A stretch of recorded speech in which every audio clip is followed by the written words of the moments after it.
And when it comes then to the narratives that are being presented to young men, how do you look at them? One of the key things is there's not enough narrative about good men.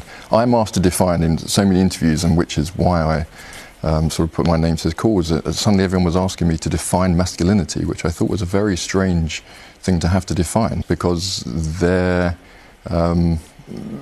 idea of masculinity to me is quite broad.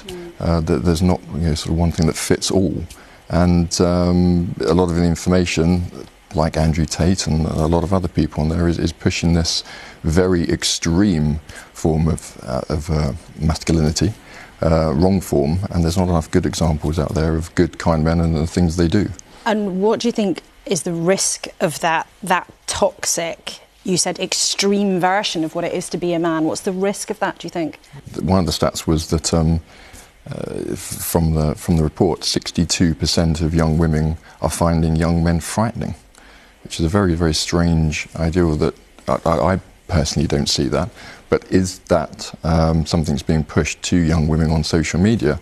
And then the young men are feeling that. So you're again sort of polarising male and female again. And if you're isolating those two areas, young men are going to, as young men do and young people do, they are going to look for anyone who gives them attention, and they are going to focus on the wrong attention, which is the extreme sides of sort of the masculinity.